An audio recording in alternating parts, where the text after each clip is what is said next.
Hello guys and welcome back to my channel. So I will do a little series about orchid cold damage and how to deal with it, and this will be the second video of that one.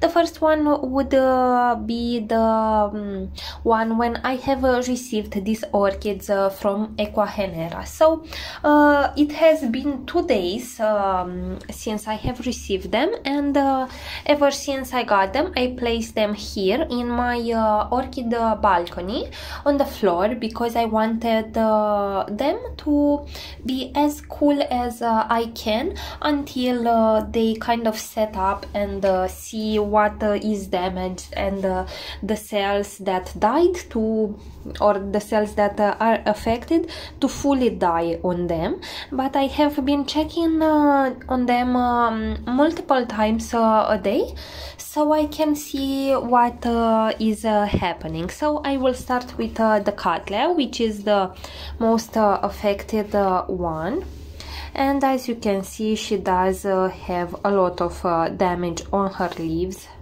Let's try to focus. There we go. The leaves are watery, but I don't want to press even more on this. I do expect these leaves to eventually blacken and die back at some point. But at this point I didn't water them. You can see how affected they are. You can see it's just, they're dead. So at this point I am going to remove this leaf, which it's already kind of gone because it's too watery. I don't want it to catch an infection. So there we go. I removed this little pseudobulb with all, and also because I don't know if the pseudobulbs are really affected or not, and I don't want to cause a fungal infection on the pseudobulbs because of the moisture. I don't know if you can see, but I have moisture inside the sheets. I will try to gently remove these sheets, so at least the pseudobulbs can dry. But we can see that this one is damaged because it's kind of bended here, so I will try to support this pseudobulb with something.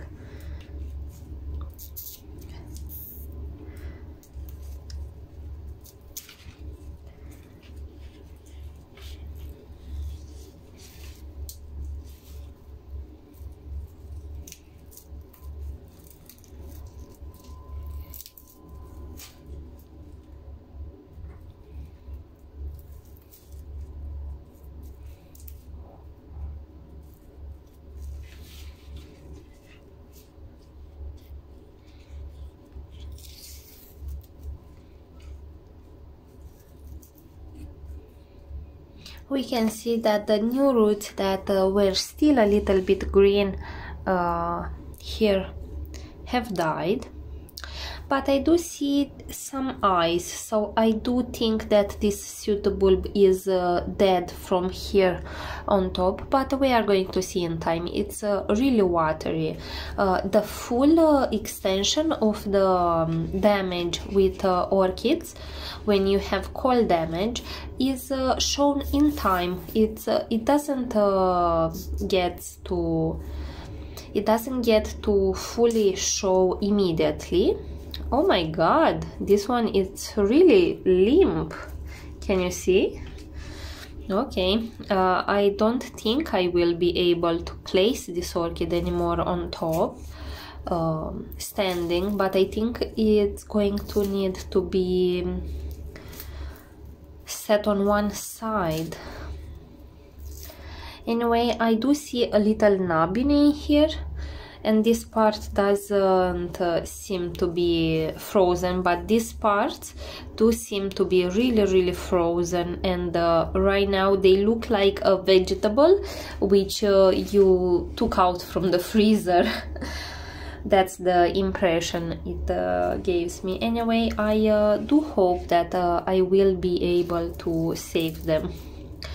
I did a talk with the company, with Ecuagenera, and they said that if I manage to save them, they will offer me 20% discount, which you can't say that this plant looks like it's 20% damaged, honestly.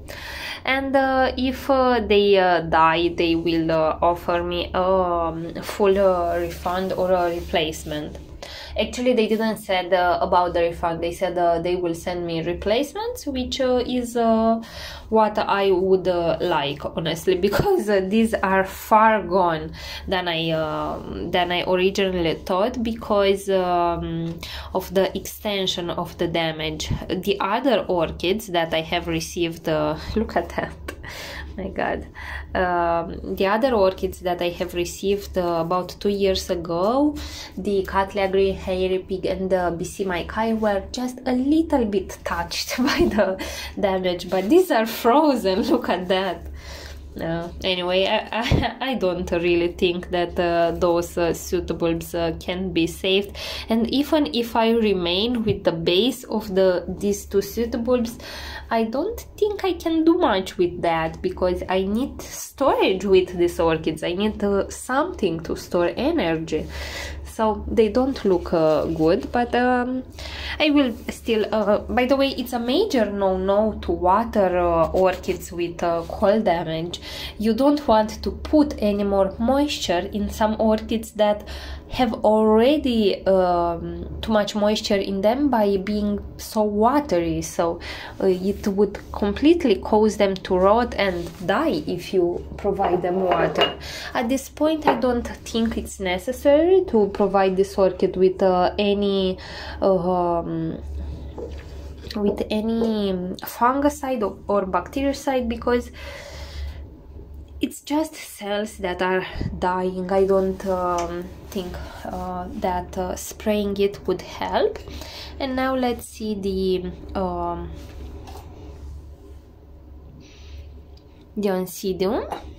By the way, I don't think I mentioned in the other video, this is a species very interesting. If my look, it's an Oncidium cirrhosum.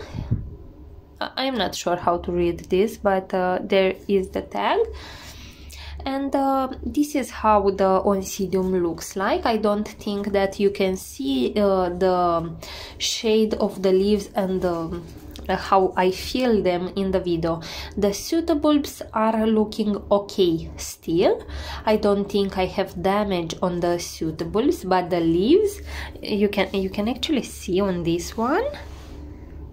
I think that this orchid is going to remain leafless because it's looking bad. This one as well, it's just paper thin, and an Oncidium leaf won't become watery, but you are going to see the damage. And I'm not sure what to say about the new growths. I think that these are going to die back as well, and I do hope I will prevent some fungal attack on this one, or bacterial attack more, because it's with so many sheets. So so far so good, or not so good on the cattleya, but that is what I have done so far. When you have an orchid with cold damage, you don't want to provide too much sunlight or much sunlight at all. It's just they need a space that is shaded, and you want to provide let's see how many degrees I have in here right now. So if where my thermostat is, I have 18 Celsius. I would say that on the floor I have 13 to 15 Celsius, because it's on the tiles, which are cold.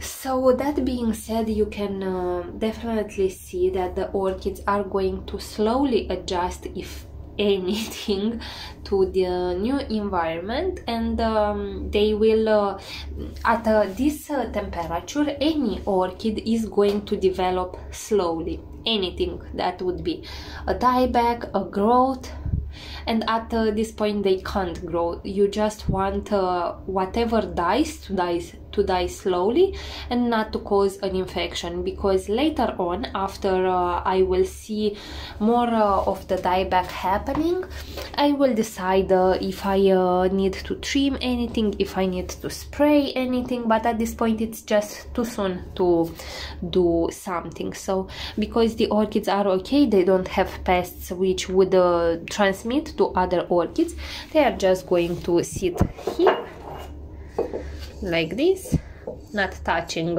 each other, and yeah, hopefully I will be able to save at least that Oncidium, because the cattleya, after seeing it today, which would be about 48 hours after the delivery, I don't have my hopes high for that one. So yeah guys, I think that the next video will be when I have something more happening, so I can show to you the developing of the damage, and I will try to do a picture each day, so maybe I can show to you exactly what happened. Thank you so much for watching. See you all next time. Bye bye.